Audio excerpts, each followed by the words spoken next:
bienvenida Marcela Aravena y también gracias por estar aquí con nosotros en esta charla. Es muy agradecida su colaboración en esto. Y bueno, también darle la bienvenida a todas las personas que nos están viendo ahora mismo en la transmisión en vivo en ANEIC Chile por YouTube.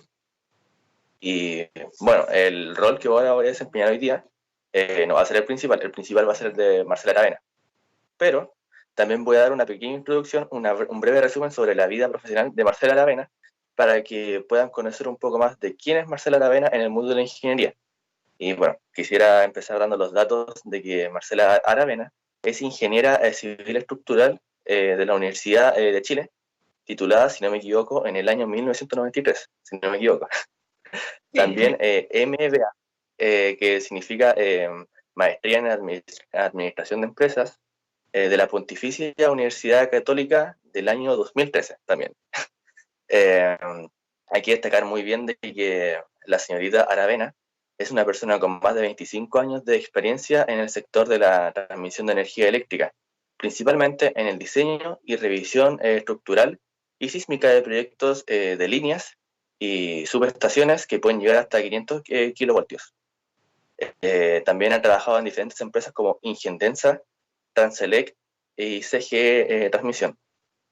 Pero hace varios años ya se desempeña como consultora senior, en los cuales ha estado como socia en Integral Servicios de Ingeniería, en socia de TVA Consulting y consultoras a través de las cuales ha desarrollado proyectos a empresas como Colbún, AES Gener, Tractelbel y ya el antes mencionado ya CGE, entre otras. Y también hay que destacar, muy importante, de que la señorita Aravena es socia del Colegio de Ingenieros y socia de SIGRE, que SIGRE significa Consejo Internacional de Grandes Redes Eléctricas. Y dentro de la organización de SIGRE Chile ha contribuido a varias publicaciones, siendo su participación más reciente como coordinadora general y líder de mesa de trabajo de su grupo civil y estructural para el documento técnico de recomendación de requisitos sísmicos para instalaciones eléctricas de alta tensión, publicado en el año 2018, actualizado en el presente año y aceptado por la Comisión Nacional de Energía para su análisis como propuesta de norma sísmica para los sistemas de transmisión, cosa que no hay que pasar por alto, ya que al solo leerlo es como boom, ya.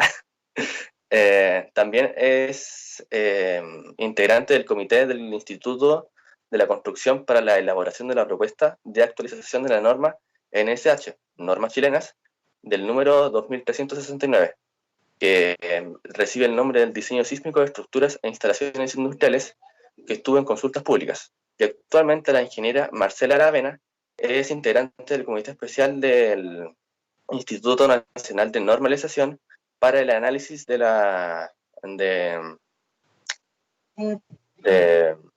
perdóname, déjeme recordar, para el análisis de observaciones en la consulta pública de dicha norma, que sería la 2369, la antes ya mencionada. Bueno, es claro ver de que todos los hechos que engloban su vida profesional ha marcado gran parte de su proyecto de ingeniera y lo que ha permitido que haya permitido refinar y formar muy bien su experiencia, como antes mencionado, 25 años de experiencia en el mundo de la ingeniería.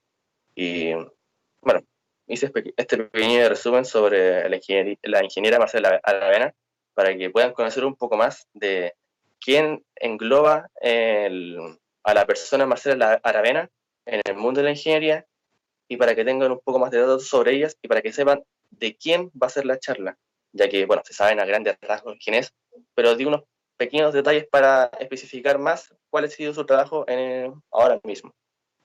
Ahora doy el paso para que la ingeniera Marcela Aravena pueda seguir con la charla y, bueno, empezar en realidad, ya que solamente di la pequeña introducción. Hola, muchas gracias. Primero agradecerles la invitación. Hablar sobre aquí un tema un poco desconocido en general de lo que hacemos lo estructural en los proyectos de transmisión y también felicitarlos a todos ustedes por esta asociación que tienen, porque a la medida que uno se agrupa puede desarrollar montones de otras cosas, puede averiguar y desarrollar temas para proyectos, en el caso de ustedes averiguar también, entre otras cosas, distintos campos que podemos tener como ingenieros civiles.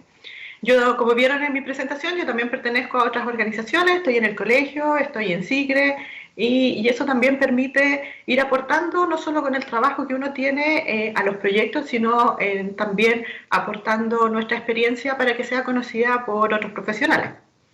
Así que, perdón, en la presentación,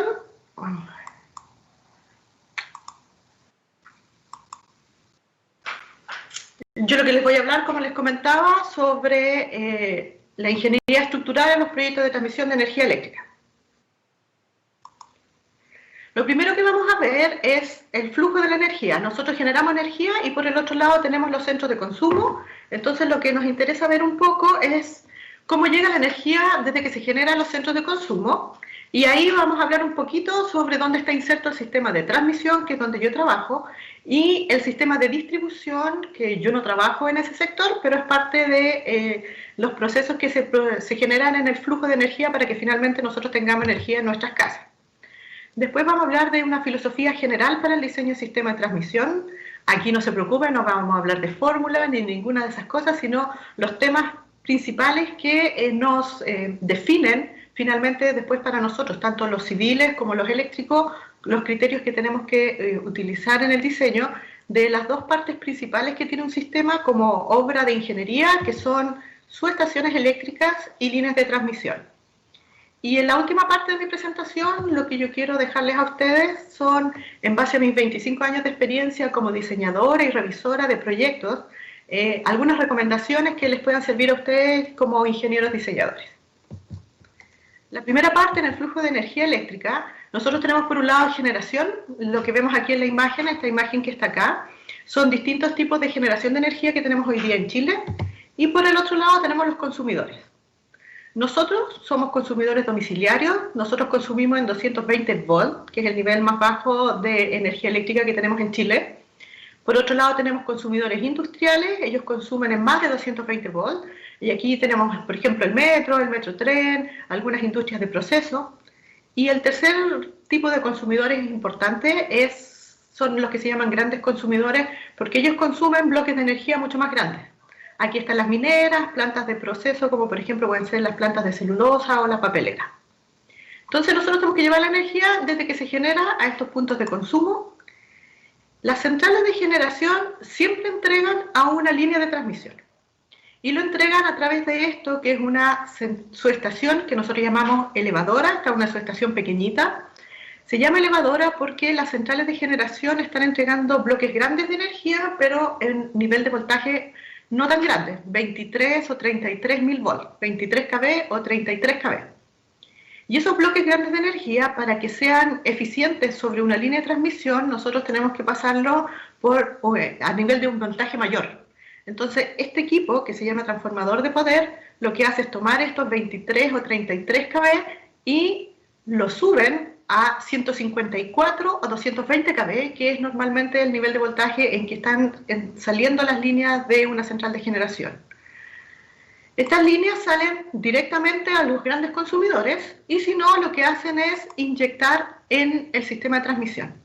El sistema de transmisión tiene 4 partes. Una de las partes principales es esta, que es las líneas que conectan directamente a los grandes consumidores con la generación. La segunda parte importante es el sistema nacional. El sistema nacional es donde están los grandes bloques de energía. Aquí tenemos líneas de 220 y 500 kV hoy día. Eventualmente en el futuro podríamos llegar a tener líneas más grandes, 800 kV. Y esto lo que hace el sistema nacional es tomar estos bloques de energía y moverlos de norte a sur o de sur a norte en función de dónde se genera y hasta dónde hay que llevarlo. El sistema zonal, que también forma parte del sistema de transmisión, lo que hace principalmente es retirar energía del sistema nacional para empezar a acercarla al sistema de distribución. Entonces, en el sistema zonal, como nosotros tenemos bloques de energía de 220 o de 500, el sistema zonal los empieza a bajar a bloques de energía en 154, 110, hasta 66 kV. Entonces aquí también tenemos muchas líneas y de nuevo tenemos subestaciones que tienen estos equipos de transformación que lo que hacen ahora en el sistema zonal es bajar el nivel de transformación a un nivel más bajo. Y finalmente, desde el sistema zonal se conecta al sistema de distribución y el sistema de distribución es el que lleva la energía a nosotros como consumidores domiciliarios y a algunos de los consumidores industriales. Entonces, en resumen, nosotros la energía se genera, entra al sistema de transmisión, del sistema de transmisión pasa al sistema de distribución y en el caso nuestro como ciudadanos nos llega finalmente a nuestras casas. ¿Cuál es la filosofía general del sistema de transmisión? Nosotros tenemos que diseñar elementos o construcciones que resistan las solicitaciones, elegir materiales que resistan las condiciones ambientales, salinidad, agentes químicos, abrasión, etc. Obviamente que tengan conductividad eléctrica, porque estos son proyectos de transmisión de energía, y que cumplan con criterios de seguridad eléctrica. Pero para nosotros, estos requisitos que están aquí, o filosofías de diseño, son algo que es como el nivel mínimo que tenemos que cumplir. Porque el mandatorio que tenemos nosotros en este sistema es la disponibilidad de operación. Disponibilidad de operación significa que cuando nosotros tenemos un evento importante a nivel país, el sistema tiene que estar en condiciones de entregar o transmitir la energía. Eventos importantes son, por ejemplo, un terremoto. Un país, digamos, como el nuestro, después de un terremoto importante como el 2010, se generan daños en varias partes, necesitamos tener reparación de esos daños, necesitamos tener disponibilidad de los hospitales y de los centros digamos, de emergencia, y para eso se requiere energía disponible. Y este mandatorio de disponibilidad de operación hace que en nuestros casos los requisitos sísmicos para el sistema de transmisión son mucho más exigentes que los requisitos sísmicos que se utilizan en Chile para diseñar edificios y sectores industriales. Y lo otro también que hace es que para nuestras instalaciones el viento es una solicitación normal. Y yo lo recalco aquí porque cuando uno diseña edificios o diseña digamos, instalaciones industriales, el viento para esos diseños se considera como una condición eventual. En el caso nuestro es una condición normal. Por lo tanto, las cargas con que nosotros estamos diseñando nuestras instalaciones son bastante más grandes que para otras industrias en Chile. Como ya les decía, el sistema de transmisión se compone principalmente de líneas y subestaciones. Vamos a ver lo que es una subestación y por qué nosotros los estructurales somos importantes en este tipo de instalaciones. Una subestación eléctrica lo que hace es recibir energía desde el sistema de generación de una central o de una línea y la entrega a otra línea a través de distintos equipos que están adentro. Y cuando esa subestación transforma el nivel de voltaje hacia arriba o hacia abajo, tiene un equipo especial que se llama transformador de poder y esa subestación también se llama subestación transformadora. En términos simples, ¿qué tiene una subestación? Tiene equipos eléctricos, conductores eléctricos, estructuras de soporte y fundaciones de equipo, estructuras de soporte y fundaciones de los que son estructuras para conducir conductores, casas de comando, salas eléctricas y muros cortafuegos. Lo que yo destaqué aquí en azul es donde nosotros como civiles estructurales intervenimos en una subestación. Aquí podemos ver dos fotografías de la misma subestación. La primera, la de la izquierda, es una fotografía aérea y la de la derecha es una planta. Aquí en la derecha podemos ver las líneas que están entrando, aquí hay montones de equipos. En la de la izquierda podemos ver estructuras donde llegan los conductores electrificados y al fondo por allá se ve la línea que sale. Esta es una subestación grande del sistema de transmisión. Todas las subestaciones, sea de este nivel de voltaje o sea de un nivel de voltaje más pequeño, tienen los mismos componentes, solo que pueden ser simplemente de superficie de uso más pequeña, con equipos también de un nivel de voltaje más pequeño. En esta imagen que vemos acá, vemos distintos tipos de cosas, por decirlo de alguna manera, que hay en la subestación. Estas fotografías no son de la misma subestación que vimos antes, pero en todas tienen lo mismo, estructuras altas que llamamos nosotros, esta de la izquierda, para soporte de conductores. Entre medio, entre la llegada de una línea y la salida de la línea al otro lado, tenemos estructuras intermedias que también son de soporte de conductores electrificados, y entre medio tenemos montones de equipos eléctricos para cumplir con esta función de llevar la energía entre una línea y otra. Estos equipos, la mayoría van sobre estructuras de soporte y fundaciones.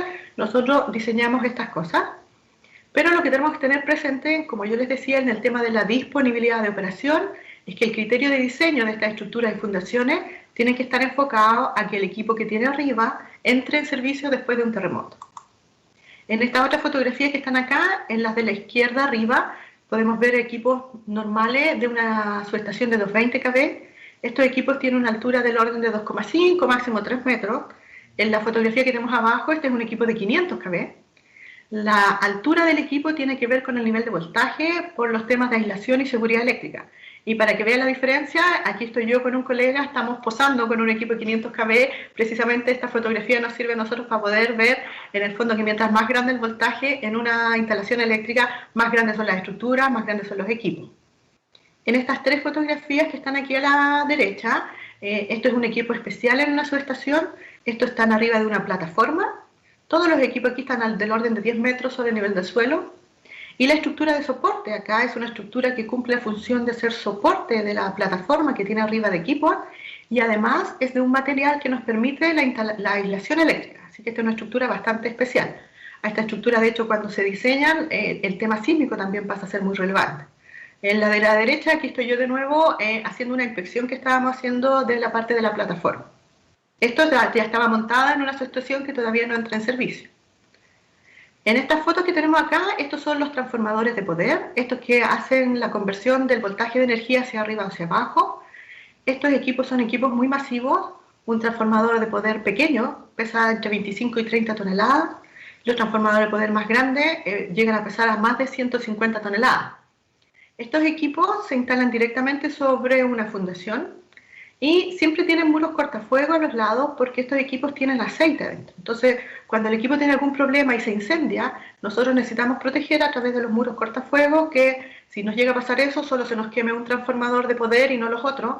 Cuando se nos queman varios transformadores de poder, es una subestación que no puede operar. Por lo tanto, no estamos cumpliendo el criterio básico, que es disponibilidad de operación.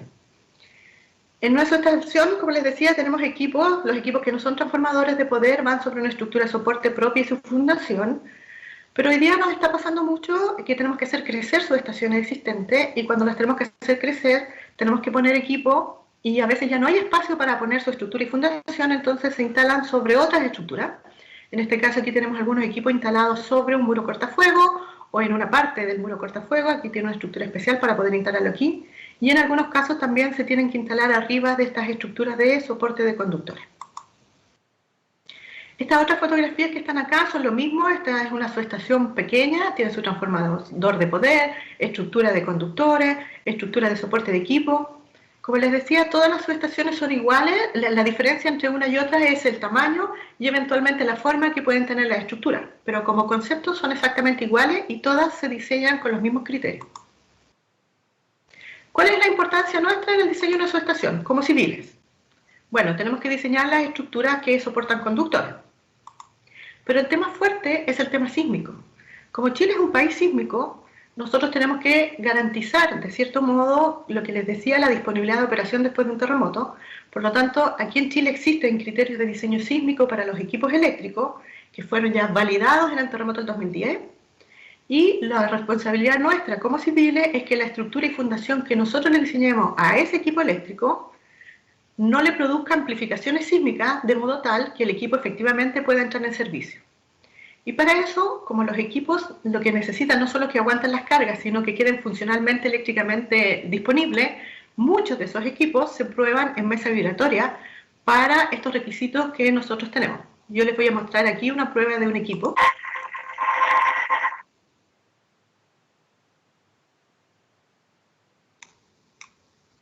Perdón.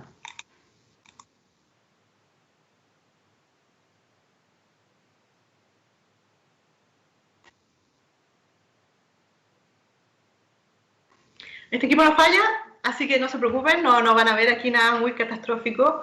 Este equipo en particular, el que se está probando, es un equipo que se llama seccionador o desconectador.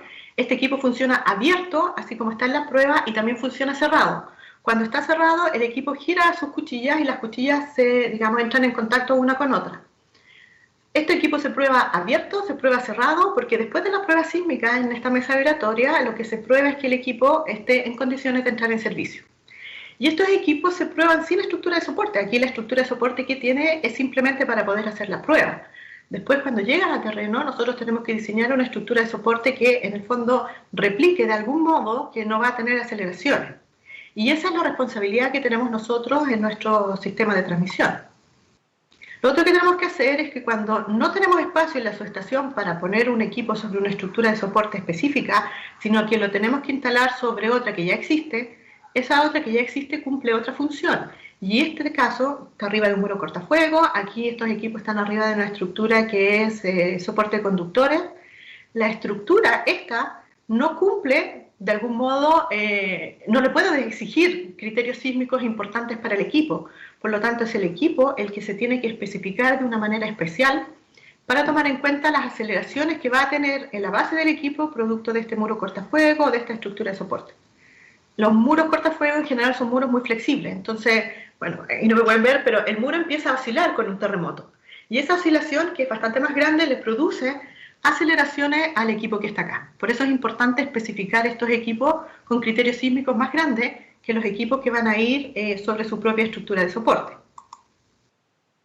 Lo otro que nosotros también tenemos que hacer es, por ejemplo, aquí en la foto de la izquierda están estos muros cortafuegos.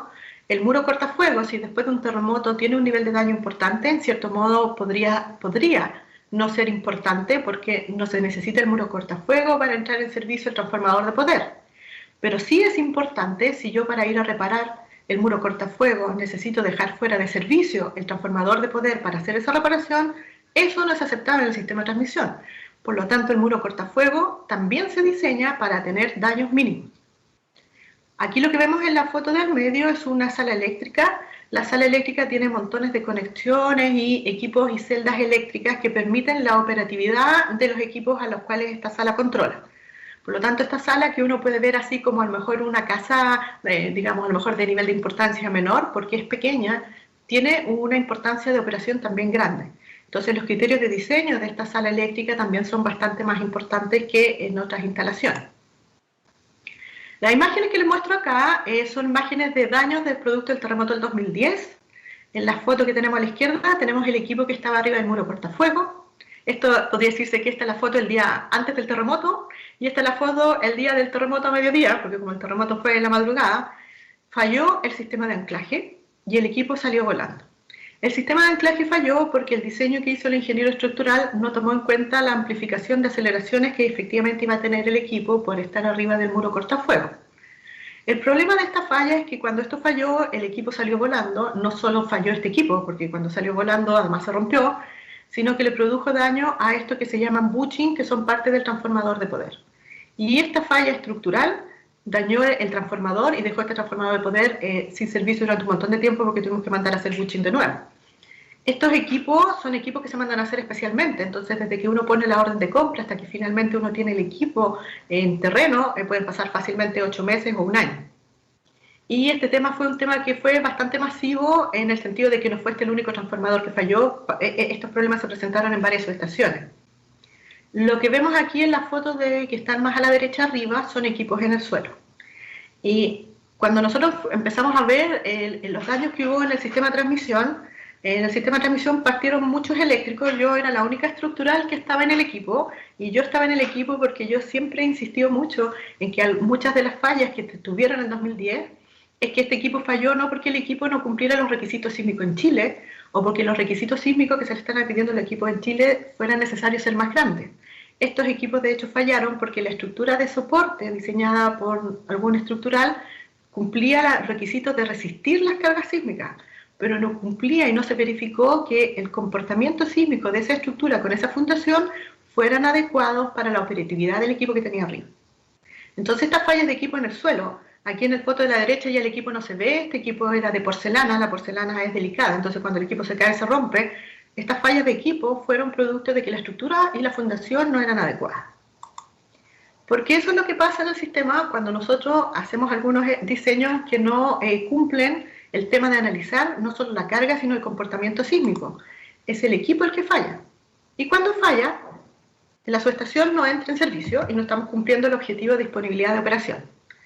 Lo que es importante tener presente es que cuando hablamos de disponibilidad de operación no estamos diciendo que no haya daño, sino que estamos diciendo que el nivel de daño tiene que ser mínimo, de modo que la subestación pueda entrar en servicio y cumplir con su función. Y lo segundo es que las reparaciones que yo tenga que hacer también me permitan hacerlas con la subestación en servicio. Como nuestros criterios de diseño sísmico son mucho más exigentes que para otras instalaciones industriales en el país, y estos criterios no están en las normas INN. De hecho, han estado y siguen estando en los organismos técnicos que pertenecen al Ministerio de Energía. Porque como ya les decía, nosotros tenemos que enfocar los criterios de diseño sísmicos a la operación de la instalación completa.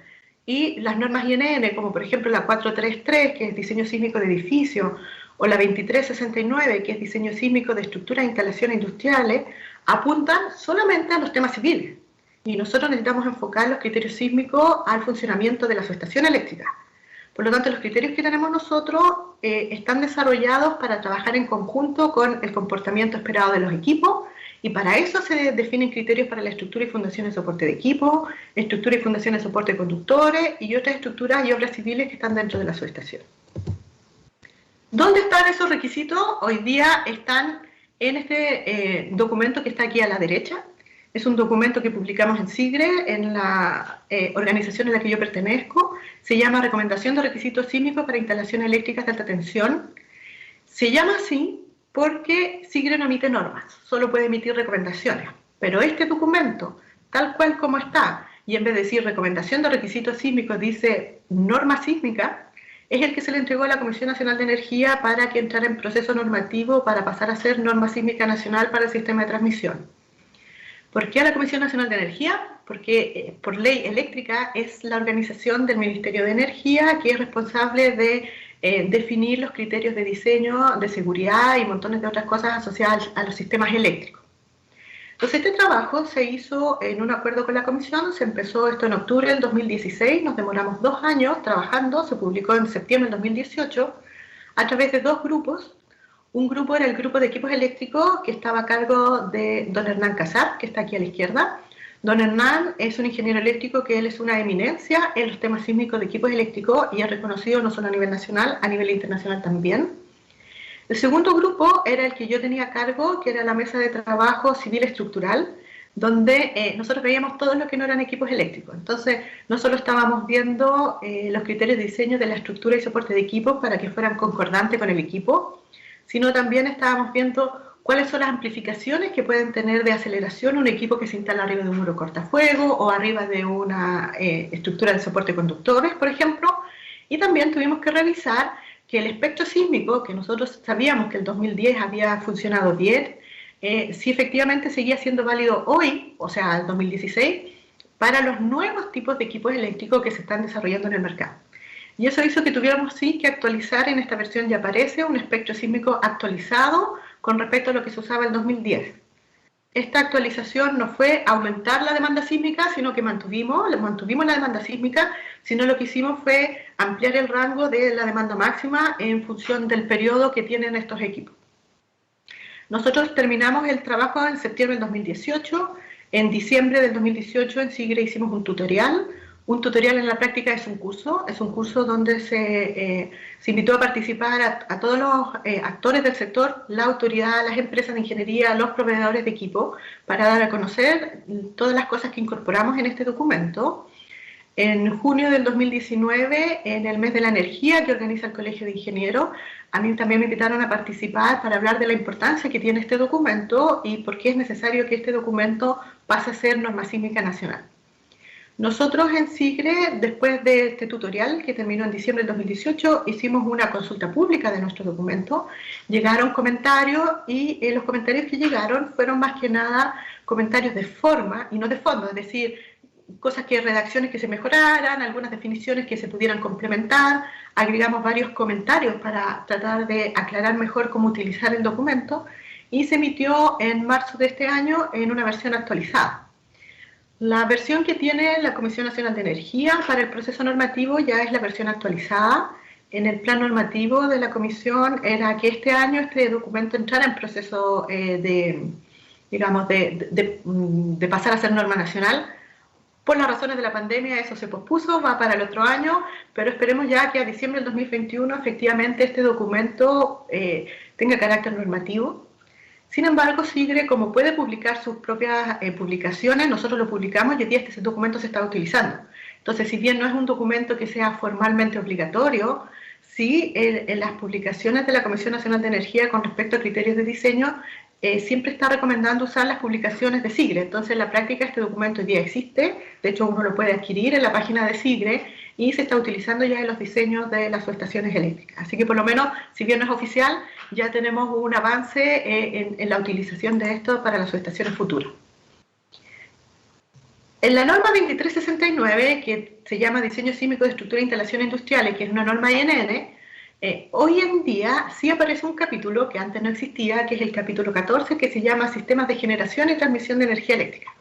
Y yo lo que quiero contarles aquí, qué es lo que tiene este capítulo, para que no piensen que tenemos contradicciones entre lo que está haciendo la Comisión Nacional de Energía y lo que se está haciendo en el INN. Como yo les decía, esta norma, la 2369, es de parte civil, no es parte eléctrica. Y la versión vigente, que es del 2003, siempre ha excluido explícitamente centrales de generación y líneas de subestaciones. La ha excluido porque lo que decía el documento, lo que dice todavía, porque es la versión vigente, es que estos criterios están definidos en otros lugares. Y eso era cierto. Muchas de las centrales de generación, cuando se empezó el desarrollo energético en el país, venían de la Endesa. La Endesa definió ciertos criterios sísmicos con la finalidad y este objetivo de disponibilidad de operación, y las cosas se desarrollaban por ahí. Entonces lo que se incorporó en la versión de la 2369 inicial no tomaba en cuenta ese tipo de construcciones o instalaciones. Pero hoy en día la situación es distinta. El desarrollo de las centrales de generación ya no tiene la potestad una sola empresa con ciertos requisitos. Son centrales que se desarrollan en función de la capacidad de inversión que existe. Viene mucha gente extranjera hoy día a construir centrales, parques solares, aerogeneradores u otro tipo, y necesitan conocer cuáles son los criterios de diseño sísmico en un país como el nuestro. Entonces, la necesidad hoy en día de tener una norma nacional para generación es importante.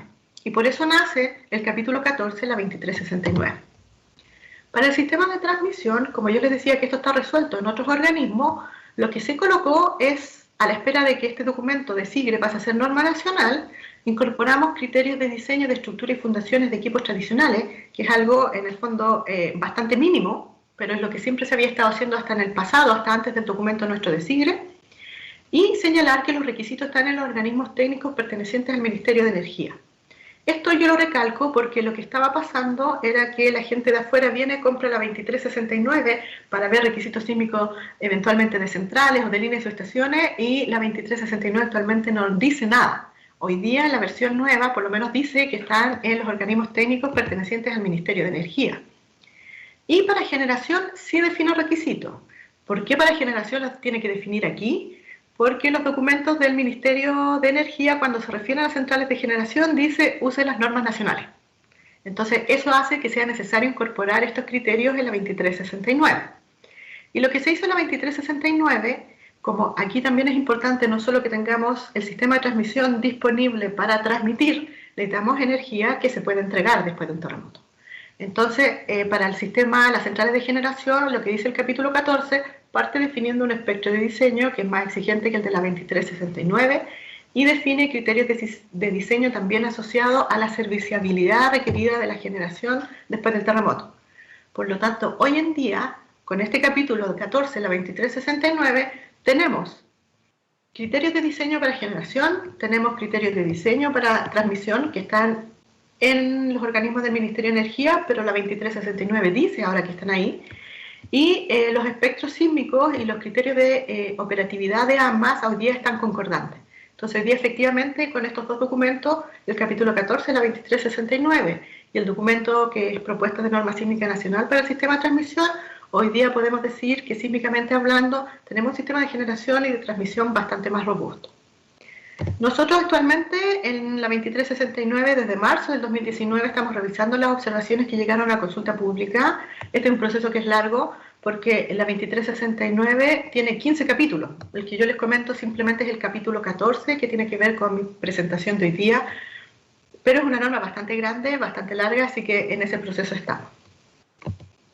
Esto es lo que hacemos en el sistema de transmisión.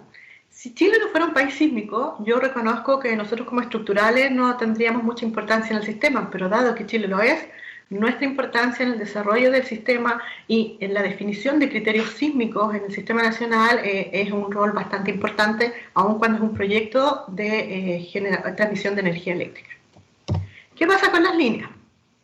Las líneas, su rol es llevar energía de un punto A a un punto B, Y el nivel de voltaje de una línea queda determinado por el bloque de energía en el fondo que hay que llevar, cuál es la longitud de la línea y las pérdidas eléctricas aceptables. Una línea contiene conductores eléctricos, aislación y ferretería, que es un tema asociado precisamente al nivel de corriente o de bloque de energía que tengo que llevar. Tiene asociada una faja de seguridad por un tema de transmisión de energía y tiene estructuras de soporte y fundaciones. Nosotros estamos aquí, pero vamos a ver que si bien nosotros estamos aquí, para llegar a hacer esto tenemos que hacer muchas actividades que no son eléctricas, sino que son más asociadas a nuestro campo de trabajo. En una línea, en esta imagen que se ve acá, se ven distintos tipos de estructuras y distintas alturas. En general, las torres en una línea de transmisión son más altas mientras mayor voltaje se tiene. En esta imagen que tengo aquí a la derecha podemos ver una línea de 500 kV y una línea de 220 kV. Esta foto es real, son dos estructuras que están juntas. La línea 220, esta estructura es un poquito más pequeña del usual. Lo normal probablemente es que esta estructura llegue hasta aquí. Es más pequeña del usual porque está pasando por debajo de la línea de 500. Pero aún cuando es un poquito más alta, si se fijan, la diferencia de altura de la estructura es bastante importante. Otra cosa que hace que nuestras torres sean más altas no solo es el nivel de voltaje, sino también el vano. El vano es la distancia entre una torre y otra. En esta silueta de la izquierda, todo esto está dibujado a escala. Esta es una torre de 500 kV típica del orden de 55 a 65 metros. Esta es una torre de 220 típica del orden de entre 40 y 45 metros. Pero esta que tengo aquí a la derecha es una torre que mide prácticamente el doble que la otra, casi 82 metros. Esta es una torre similar a esta, con la única diferencia en que esta torre alta tenía que cruzar un vano de 900 metros. Esta es una torre para cruzar un río, entonces en una ribera del río tengo una torre, en la ribera del río tengo la otra torre, y ese vano de 900 metros hace que esta estructura ya tenga que aumentar bastante su altura. La que tengo a la derecha también es una torre de 220 kV, es la torre actual del cruce del canal de Chacao. Esta es una línea que se construyó por mediados de los años 70. Esta torre mide casi 180 metros y es para cruzar un vano de 2,6 kilómetros. Así que como ven, en el fondo la altura de las torres tiene que ver con el voltaje, pero también tiene que ver con la distancia entre torres. En esta imagen que vemos acá, en esta fotografía, estas 4 fotos que están a la izquierda son torres de suspensión y estas 2 fotos que están a la derecha son torres de anclaje.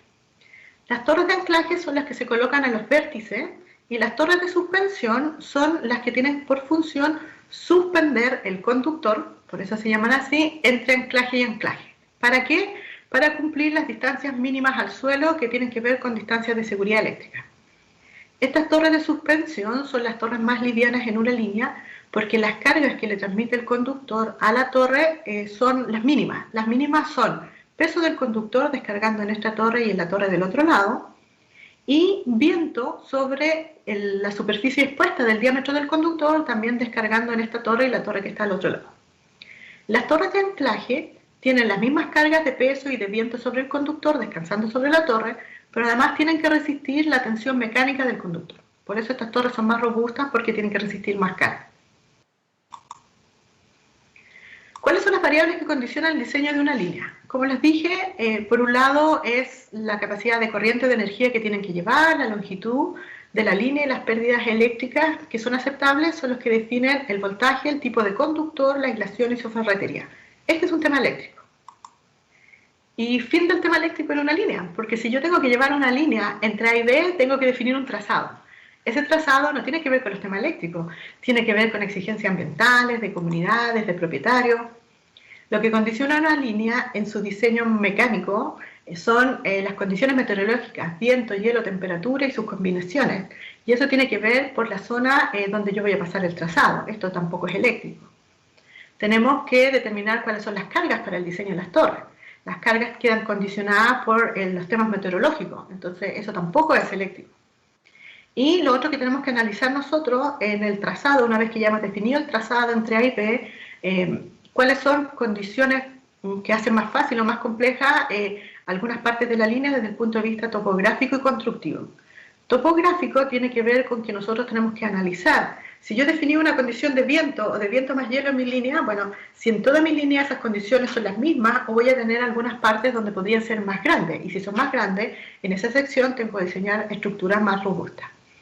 Y lo otro es el tema constructivo. En el tema constructivo yo tengo que tener cuidado cuando nosotros colocamos un vértice en un trazado, ese vértice lo necesito para poder llegar de A a B, pero ese vértice tengo que tener la precaución de que haya espacio para poner los equipos que tienen que ver con el tendido y el anclaje del conductor. Yo les decía, en los vértices el conductor se ancla, por lo tanto tengo que tener espacio para que eso efectivamente se pueda materializar cuando se está construyendo la línea. Si nosotros definimos algunos vértices y no hay espacio para colocar los equipos de tendido, esa línea no se puede construir. Entonces es un tema que tampoco tiene que ver con temas eléctricos, sino que tiene que ver con temas constructivos. ¿Qué hacemos ya más específicamente nosotros los estructurales en una línea? Lo primero que tenemos que hacer es tratar de optimizar el trazado de la línea con respecto a la orientación con que están llegando las cargas de viento. Las cargas de viento más hielo, cuando hay hielo, son las que controlan, les decía, el diseño de la torre. Por lo tanto, y como el viento para nosotros es una condición normal de diseño, nosotros tenemos que preocuparnos cuando estamos evaluando el trazado, cómo está incidiendo el viento en la zona donde va nuestra línea con respecto a la orientación. Por ejemplo, aquí, esta es una imagen real de un trabajo que estuvimos haciendo nosotros el año pasado, definiendo el trazado de una línea para ir de A a B. En ciertas partes del trazado no teníamos muchas opciones, que era solo esta, pero desde aquí hacia la izquierda ya podíamos empezar a evaluar alternativas de trazado diferentes. Entonces, la alternativa azul era la línea más corta, o sea, menos cantidad de torres, pero con una exposición al viento más grande. Por lo tanto, la presión de viento sobre esta línea es bastante más grande que en la línea roja. La línea roja es más larga, por lo tanto tengo más torres, pero la exposición del viento a esta línea es menor, por lo tanto la presión de viento sobre esta línea era más chica. Finalmente, nosotros el análisis que hicimos fue prediseñar una torre tipo para esta línea, para estimar cuánto pesaba, prediseñar una torre tipo para esta línea y ver cuánto pesaba, y en ese caso poder evaluar si la alternativa azul o la roja era la que como peso final de torres iba a ser menor. Finalmente la decisión fue por la línea roja.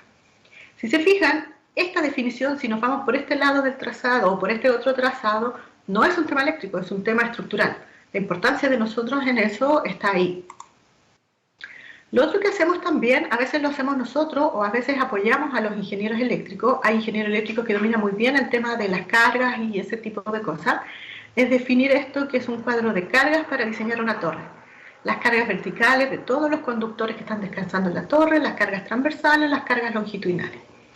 Estas cargas se definen para torres tipo.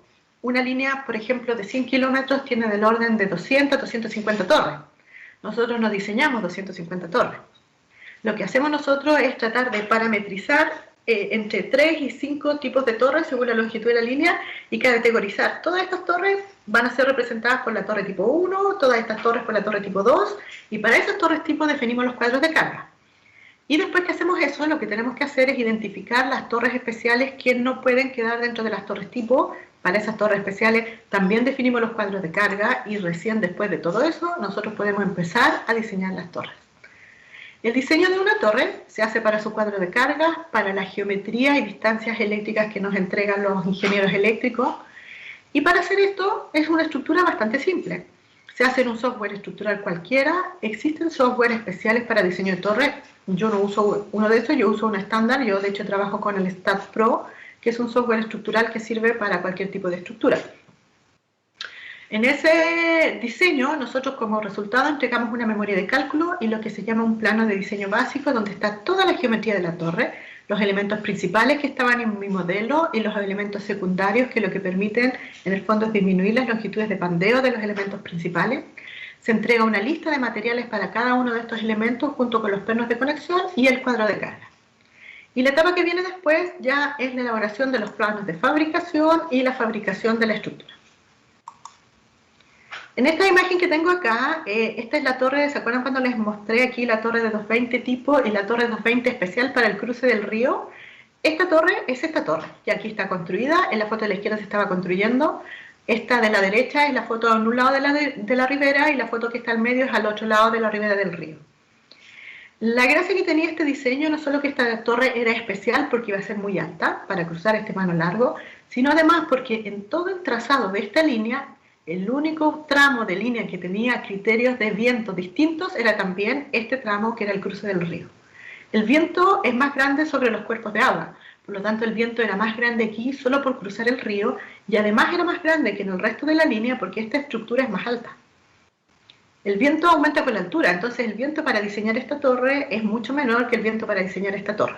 Entonces aquí el viento era más grande porque la torre tenía que ser más alta para cruzar un vano más grande, pero además era más grande porque estábamos cruzando el cruce de un río.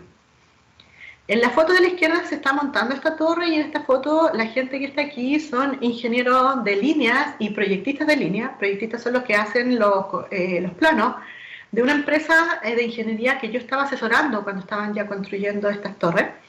Y cuando yo lo estaba asesorando, les transmití un poco mi experiencia, los apoyaba en las dudas que tenían. Me encontré con la sorpresa de que ellos llevaban calculando varios meses, en algunos casos varios años, este tipo de estructura y nunca habían visto montar una torre, nunca habían visto tender conductor en una línea.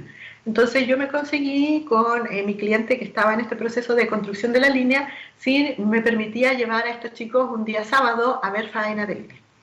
Y eso fue súper valioso para ellos, porque es importante que nosotros, aunque trabajemos en oficina, vayamos a terreno y podamos ver cómo se construyen las cosas que nosotros estamos diseñando. Otra cosa que hacemos nosotros los estructurales es verificar estructuras cuando se tiene que pasar mayor cantidad de energía. Hoy en día en líneas existentes, esta es una línea existente que tenía como diseño este conductor, un conductor bastante delgadito, era necesario pasar mayor bloque de energía, eso significaba poder evaluar los refuerzos en la torre para poner un conductor de mayor sección. Este trabajo se hizo y cuando el cliente estaba cambiando el conductor, empezó a tener fallas. Esta falla aquí falló en este elemento, en otras estructuras tuvieron otro tipo de fallas durante la faena de cambio de conductor. Entonces, el dueño de la empresa a mí me llamó y me pidió que evaluara el trabajo que ellos tenían estructural para saber qué era lo que estaba pasando, porque se estaban rompiendo las torres. Y lo que encontramos nosotros fue que el cuadro de cargas que se había definido para verificar si la torre aguantaba o necesitaba refuerzo estaba equivocado. Así que tuvimos todo un trabajo, de hecho se tuvo que detener la faena de cambio de conductor hasta que termináramos de rehacer el trabajo estructural de nuevo. El análisis de la torre estaba bueno, el cuadro de cargas con que se analizó la estructura era el que estaba equivocado. Lo otro que sucede a veces en las líneas es cuando tenemos condiciones de viento más hielo, que son mucho más grandes que las que se consideraron en el diseño. En la foto aquí de la izquierda podemos ver durante una tormenta de ventisca, aquí se ve el viento muy grande pegando con viento con hielo sobre esta torre. Estas fotos son de una tormenta que hubo hace un mes atrás, a fines del mes de julio en Argentina, esto es reciente. Si se fijan, la torre ya tiene hielo y el viento está pegando muy fuerte sobre esta torre que tiene una superficie expuesta al viento bastante más grande que cuando no tenía hielo. Estas fotografías que están acá son del mismo evento. Este es el diámetro de conductor, si ven en la foto de la derecha arriba, el diámetro de conductor. Entonces cuando yo digo viento pegando sobre la superficie expuesta al conductor, es el viento pegando en esta superficie. Pero cuando yo tengo hielo, es el viento pegando en esta otra superficie. Por lo tanto, la carga de viento hoy día sobre la torre es mucho más grande que sin hielo. Y cuando las condiciones meteorológicas fueron mal evaluadas, lo que sucede es esto, las torres se caen. En esta foto que tenemos aquí, esta foto no es de la misma línea que se presentó el problema que les mostré recién, es una foto de otra línea que falló aquí en la cordillera en Chile, también en una condición de temporal bastante importante, y las torres definitivamente se caen. Ya no es que se rompa un elemento u otro como vimos en la foto anterior cuando se estaba cambiando el conductor. Aquí las cargas sobrepasan con creces la carga de resistencia de la torre y se cae una torre. Y cuando se cae una torre se caen varias. Se cae esa y se lleva las otras, que es lo que nosotros llamamos una falla en cascada. En esto que tenemos acá, esta imagen sí es de la misma línea de la tormenta de Argentina, que son de las fotos de la lámina anterior. Aquí la tormenta ya pasó, ya salió el sol, aquí todavía podemos ver hielo en el conductor, un hielo que cuando nosotros llegamos y podemos ver esto es un hielo que es menor al que hubo durante la tormenta, porque la tormenta ya terminó, ya salió el sol, parte de este hielo ya se derritió. Y quiero que miren esto.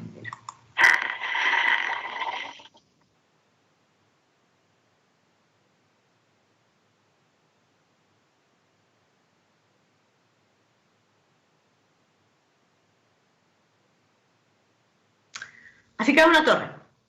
Y una torre que cae, como les decía, cae una torre y caen varias. Este video es un video, digamos, no de muy buena resolución. Este video para mí es una joya porque uno no ve las torres caerse. Uno cuando llega, como les decía, uno cuando logra llegar, en un caso así, la torre ya se cayó, la línea ya falló. Aquí lo más probable que pasó es que cayeron varias torres durante la tormenta, quedó la primera torre que quedó en pie junto a la anterior que cayó, seguramente quedó en una condición de factor de seguridad muy menor a 1, muy cercano a 1, probablemente por eso estaba en pie todavía, y después algo sucedió, probablemente empezó a correr un poco más de viento y esa torre tuvo un poco más de carga y fue lo que provocó finalmente la falla. Cuando uno se acerca a una línea que tiene problemas de falla, que ya falló y que está en condiciones de seguridad, digamos, muy vulnerables, las medidas de seguridad para nosotros son mucho más exigentes, porque imagínense estar pasando debajo de una línea en esta condición y que se venga la línea abajo. Pero esto que les muestro a ustedes es como una primicia, porque este video es reciente, es de hace recién un mes atrás. Cuando yo hablo de la importancia que tiene que ver elegir las condiciones meteorológicas del diseño de la línea, nos estamos refiriendo a esto. En esta imagen del medio es el diseño de dos torres que son equivalentes a la misma torre en una misma línea. La diferencia es que esta torre que está a la izquierda estaba en una zona baja era sin hielo, y la de la derecha es una zona alta, zona con hielo. Esta de la izquierda es una condición de diseño para viento sobre el conductor de 60 kilos por metro cuadrado, por lo tanto es muy similar a esta torre de la foto que vimos más adelante. No es igual, pero es similar. Pero cuando nos fuimos a la zona alta, la presión de viento aumentó de 60 a 65 kilos por metro cuadrado. Ese cambio de presión de viento es mínimo, no es tan relevante. Aquí lo relevante era el manguito de hielo con ese viento simultáneo. Entonces, cuando yo a ese viento le subo un manguito de hielo de 10 milímetros de espesor, es un manguito que no es muy grande, la torre pasa a ser esta otra torre. ¿Debido a qué? A lo que yo les decía. Cargas de peso más grande, viento sobre superficie expuesta al viento mucho más grande, y en algunos casos, digamos, cuando ya son torres de anclaje, la tensión que toma el conductor, cuando nosotros tenemos bajas temperaturas, tenemos viento importante y además tenemos hielo, también es mucho más grande. Esta especie de, no sé, cachirulo, por decirlo de alguna manera, que vemos aquí, es la demostración en la geometría de la torre de que nuestra torre cumple las distancias eléctricas de seguridad que me entrega el ingeniero eléctrico en la misma torre. Eso es lo que estamos mostrando aquí, es decir, cuando la cadena de suspensión, en este caso con el viento, se mueve hacia el interior de la torre, las distancias de seguridad siguen estando fuera de la torre. Cuando las distancias de seguridad se meten dentro de la torre, en el fondo lo que hace esta línea, se dice opera y la línea sale de servicio, porque es como de hacer un cortocircuito. Por lo tanto, es importante para nosotros cuando diseñamos esta estructura cumplir también, demostrar que cumple con las distancias de seguridad eléctrica dentro de la misma torre. En el tema del viento es lo que controla el diseño de las líneas. En SIGRE yo también tengo una publicación, así como estuve a cargo del tema de la norma sísmica, la propuesta de norma sísmica nacional para el sistema de transmisión. Yo tengo publicaciones asociadas al tema de recomendaciones para el diseño de líneas de transmisión en Chile por el tema del efecto del viento. Esta publicación yo la tengo en conjunto con un ingeniero eléctrico que es don Arturo Gajardo. Don Arturo tiene como 80 años de edad y es una eminencia en el tema de líneas. Don Arturo participó en el diseño de la línea actual de 220 kV que cruza el canal de Chacao. Les decía, esa torre grande de casi 180 metros que se diseñó y se construyó en los años 70 por ahí, cuando, por ejemplo, nosotros no teníamos computadoras. Entonces, todo el tema del pensamiento, de cómo resolver los problemas, cómo enfocar el viento, sobre todo en zonas donde de repente no tenemos información, don Arturo es una eminencia en esas cosas. Así que en conjunto escribimos esta guía de consulta. En un principio nosotros estábamos pensando en escribir un paper para apoyar a los ingenieros de línea en tomar en cuenta estas cosas que nuestras experiencias nos han levantado como importantes, y finalmente terminó saliendo una especie de manual pequeñito, porque en realidad encontramos que teníamos hartas cosas que queríamos compartir con nuestro propio sector. Eso es lo que hacemos en línea. Para mí las líneas, yo diría que el 80% de la línea es civil estructural, y solo el 20%, que es determinar las distancias de seguridad y determinar el tipo de conductor para el bloque de energía que se tiene que llevar, es eléctrico. Así que en línea nosotros también tenemos un papel bastante fundamental. Para ir cerrando el tema, lo que quería compartir con ustedes eran recomendaciones para un ingeniero diseñador en función de mi experiencia como diseñadora y revisora. La primera es entender cuáles son las condiciones de diseño. En general, diseñar una estructura para que aguante las cargas es el nivel 0 o el nivel básico. Muchas veces los criterios de diseño que tenemos que tomar en cuenta son minimizar costos de paralización, es decir, minimizar daño, disponibilidad de operación después del evento de diseño, que es el caso que nos controla a nosotros en el sistema de transmisión, garantizar seguridad de vida, seguridad ambiental. Lo otro que tenemos que hacer es evaluar las variables del contexto. En general nuestros diseños no van solos, nuestros diseños no tienen mucha razón de ser por sí mismos, tienen que cumplir restricciones ambientales, sociales y tienen que permitir en el fondo también la operatividad o la instalación de cosas que tienen que ver con otras especialidades, eléctricas, mecánicas, piping. Por lo tanto, cuando nosotros diseñamos tenemos también que tomar en cuenta este tipo de requerimientos. Pensemos una solución. Antes de ponernos a hacer cualquier cálculo, tenemos que sentarnos y decir, este es mi problema, estas son mis variables, estas son mis exigencias, bueno, ¿por dónde yo voy a resolver el problema de ingeniería? Y recién después hagan un modelo. Y yo he visto muchos ingenieros que no hacen la primera parte, sino que se ponen a hacer un modelo en un software y yo digo, no entiendo qué modelo está haciendo si no ha pensado cuál es el modelo que tengo que resolver. Lo otro que me ha pasado también es que una vez estaba haciendo una revisión de una fundación de una torre y el cálculo estaba mal hecho porque el ingeniero había usado una metodología que era una metodología como estándar para diseño de fundaciones de torre, pero esta fundación por diversas razones particulares era distinta. Entonces la metodología estándar no servía. Entonces cuando yo le empiezo a explicar a eso y le digo, mira, aquí esto no está bien hecho porque esta fundación tiene una excentricidad muy grande, entonces de aquí para acá este hormigón ya no funciona y el hormigón que efectivamente va a colaborar es insuficiente. Entonces el ingeniero me responde, no, sí está bien porque yo consideré en el diseño la excentricidad. O sea, él seguía pensando que era solo usar la metodología estándar y meter los números. Digo, no, le digo, tú me estás hablando de números, yo te estoy hablando de comportamiento estructural. El comportamiento estructural de fundación no se condice con el método que tú usaste. Y eso se resuelve pensando primero qué es lo que tengo que resolver y diseñando después. Optimizar los diseños sin disminuir la seguridad de la estructura de la instalación.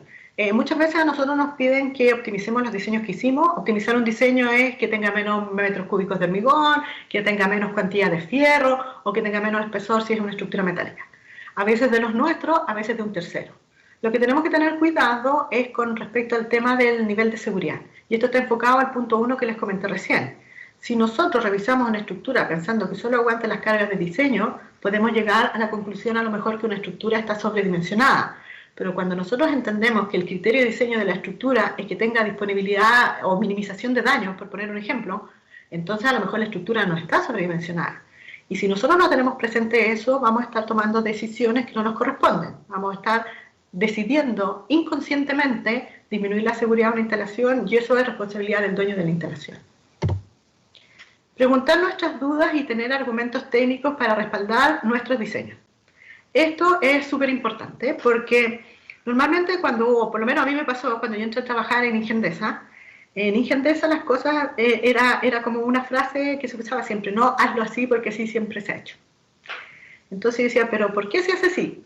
No, pero que sí siempre se ha hecho. Entonces yo empecé a averiguar temas sísmicos, me empecé a meter las normas, empecé a conversar con los ingenieros eléctricos de cómo funcionaban los equipos para entender los temas sísmicos, con los ingenieros eléctricos de línea, que son otros, los temas de línea para entender cómo se determinaban las cargas.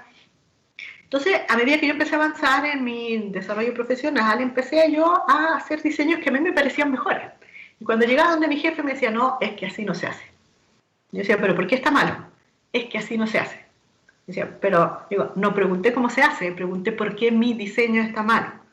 Y ahí él realmente empezó como a meterse un poco y encontró que mis diseños estaban bien. Algunos, por supuesto, tenían errores, había que corregirlos, pero lo que voy con esto es que si uno siempre hace las cosas porque le dicen, hazlo así porque así se hace, y uno no se mete y no se preocupa de entender por qué eso se hacen así, lo que nos va a pasar es que probablemente, no sé, el 90% de nuestros proyectos van a ser estándares y hacerlos así va a funcionar. Pero no nos vamos a dar cuenta cuando nos llegue un proyecto que es del 10% que no es estándar. Y nosotros nos va a pasar como el ingeniero que yo les conté del tema de la fundación. Él hacía la fundación así porque siempre se hacía. Y le llegó un día una fundación que no podía hacerse como se hacía siempre y yo ni siquiera se dio cuenta. Por eso es importante entender por qué hacemos las cosas. Preguntar siempre. Y tener argumentos técnicos para respaldar nuestros diseños. No es aceptable que un ingeniero que está firmando un plano llegue a una reunión y cuando tú le entregues argumentos técnicos de por qué su diseño eventualmente tiene algún error y hay que corregirlo, alguien te responda, yo lo hago así porque así me dijeron que se hacía, yo lo hago así porque siempre se ha hecho igual. Nosotros estamos firmando planos y tenemos que hacernos responsables de defender técnicamente nuestros diseños. Uno puede tener un argumento técnico y la persona que está al otro lado de la mesa tener una opinión completamente distinta, pero si la otra persona que tiene una opinión distinta a la tuya tiene un argumento técnico, bueno, efectivamente en conjunto podemos sentarnos a conversar y a lograr una solución entre medio. Pero cuando no existe el argumento, no. Aprender de los ingenieros senior. La experiencia en los años de trabajo no siempre está en los libros ni en las normas. Pregunten cuando empiecen a trabajar, pregúntenle a los profesores que tienen ustedes. Muchos de estos ingenieros, como es el caso que yo les contaba de don Arturo Gajardo, su experiencia en el diseño de líneas de transmisión en épocas que no existían ni computadores, es valiosísima. Yo tiendo mucho a conversar con ellos, muchos de ellos están jubilados, de repente, bueno, ahora hacemos café virtual, antes hacíamos café físico, y me cuentan sus anécdotas y cosas. Yo de repente cuando tengo dudas, yo les pregunto a ellos, ¿qué opinas de esto? ¿Qué opinas de esto otro? Cuando estamos resolviendo de repente proyectos hoy en día en situaciones más complejas, la experiencia de ellos cuando resolvieron no el mismo problema, pero lo resolvieron en condiciones donde el avance tecnológico era menor, es súper valiosa. Y lo último, un poco lo que les decía con la foto aquí de los chicos cuando estábamos en esta visita a terreno que yo los llevé, vayan a terreno. Nosotros podemos ser ingenieros de oficina, pero efectivamente necesitamos ir a terreno a aprender cómo se hacen las cosas allá. Conversar con el maestro que monta las torres, conversar con el señor que coloca las enferraduras, por ejemplo, en los proyectos de hormigón, nos permite a nosotros aprender mejor cómo optimizar nuestros diseños para facilitarles a la vida a ellos. Esa es mi presentación, espero que les haya parecido interesante. A mí me encanta lo que hago. Esta es una foto mía ahí con algunos diseños míos y algunas cosas que yo he desarrollado en los proyectos del sistema de transmisión. Es un tema un poco desconocido, pero espero que estén de acuerdo conmigo en que somos súper relevantes en estos proyectos, aunque son proyectos que se encargan de transmitir energía eléctrica. Gracias.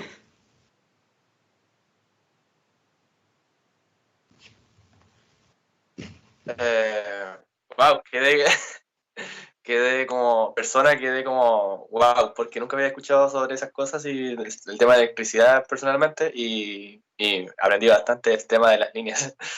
Y bueno, ahora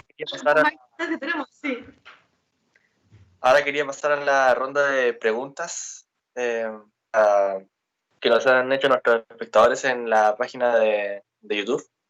Y quisiera empezar con la primera pregunta, que sería, para el control de las cargas de viento, ¿se utilizan modelos aerodinámicas? Refiriéndose al tema de subestaciones. Mira, para el control de las cargas de viento, o sea, para definir, yo entiendo que la pregunta apunta a definir cuáles son las cargas de viento que vamos a considerar en los diseños. Lo que usamos nosotros en el sector eléctrico tenemos una especie de zonificación y tenemos una validación de presiones de viento para ciertas zonas del país. Para las que no tenemos esas condiciones, lo que hacemos nosotros es asesorarnos con un experto en meteorología. Entonces, el experto en meteorología es el que nos asesora en definir cuál es la orientación del viento máximo, cuánto es la velocidad de ese viento y si vamos a tener condiciones simultáneas de viento con hielo. Y con esa información que él hace, nosotros como estructurales lo que hacemos después es, podría decirse, la bajada para transformar esa información en parámetros de presión de viento sobre el conductor o sobre la torre y las cargas simultáneas.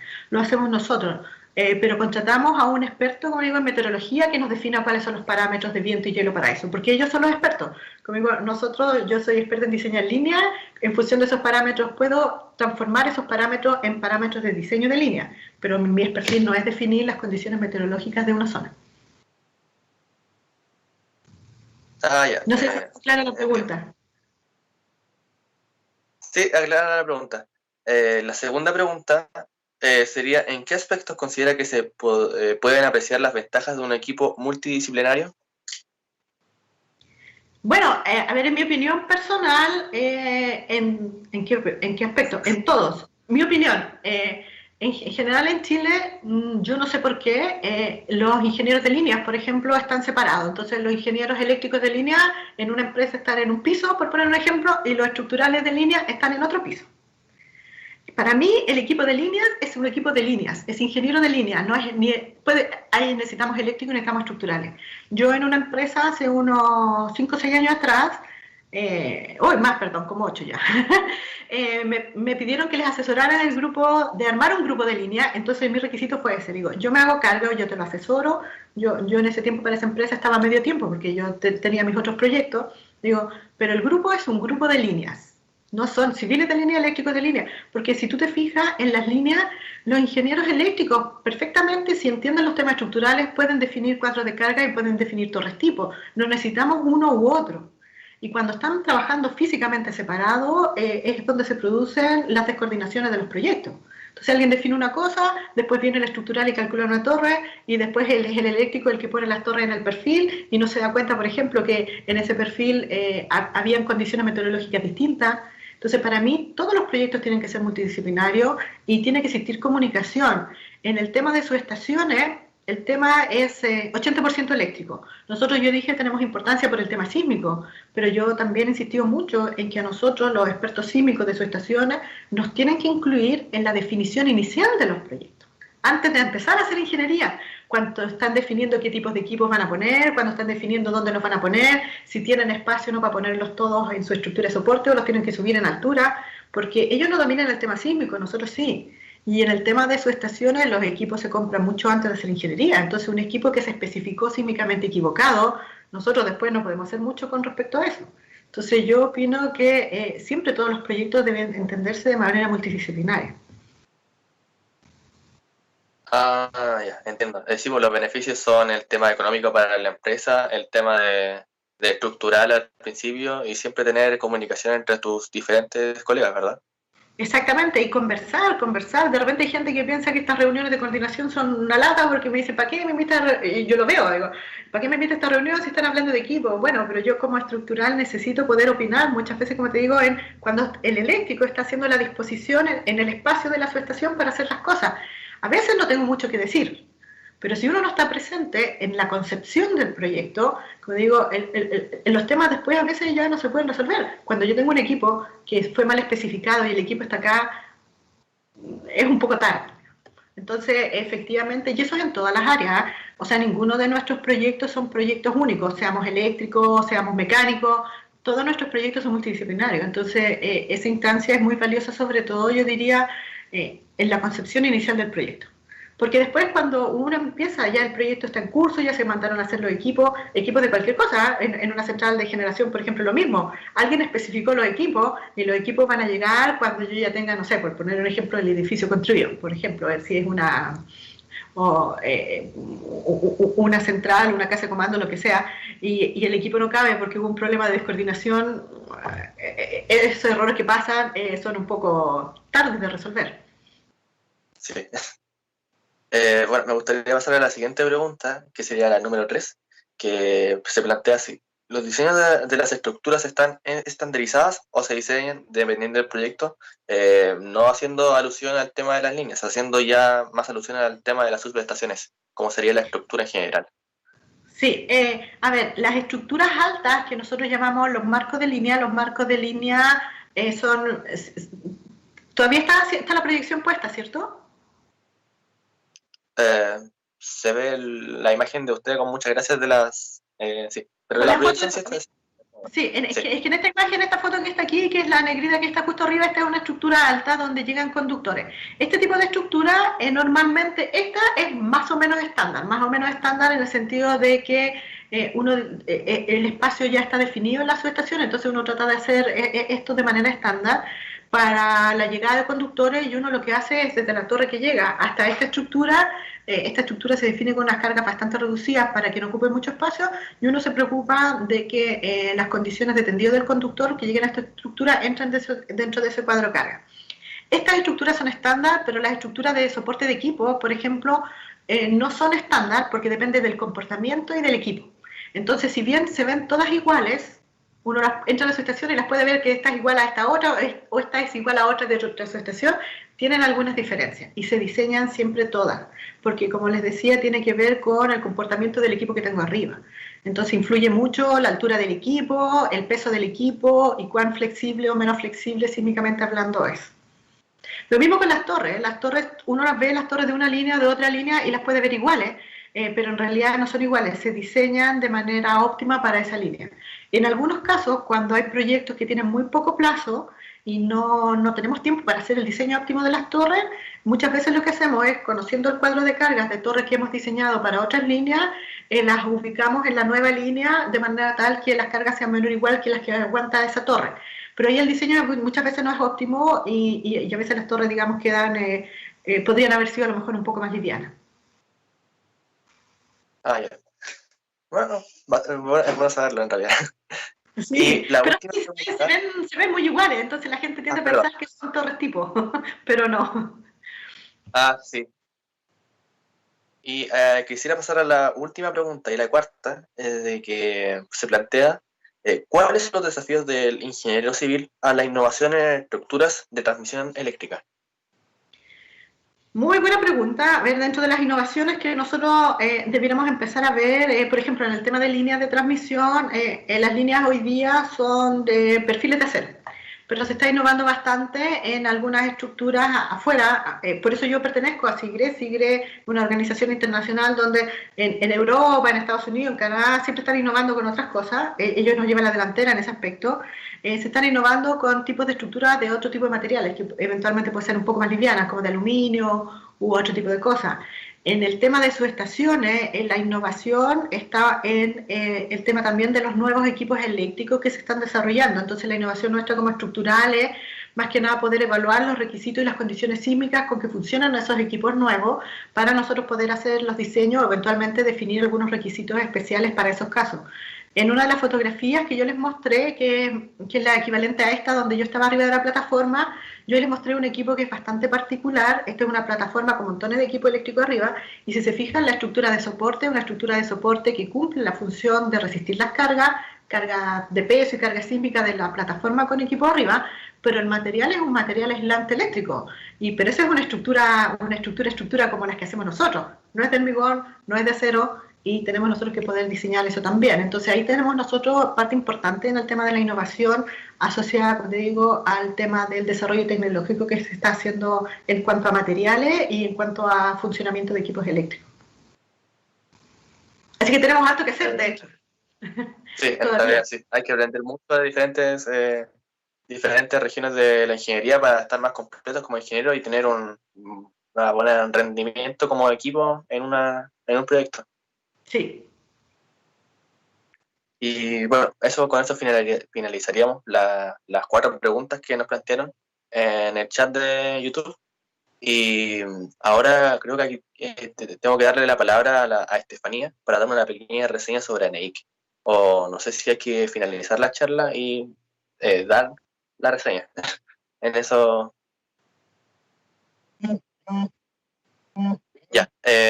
Ahora mismo hay que finalizar la charla y bueno, le dejo el espacio para que se pueda despedir de forma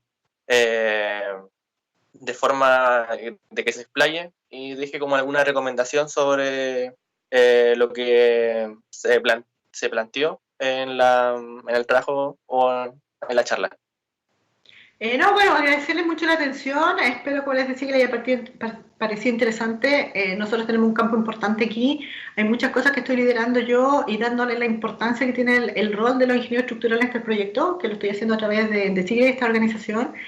Y el último consejo que dejarle a ustedes, más que nada, ya no es como de ingeniero, sino más a lo mejor de vida, es que nosotros como estructurales tenemos un campo importante en montones de partes.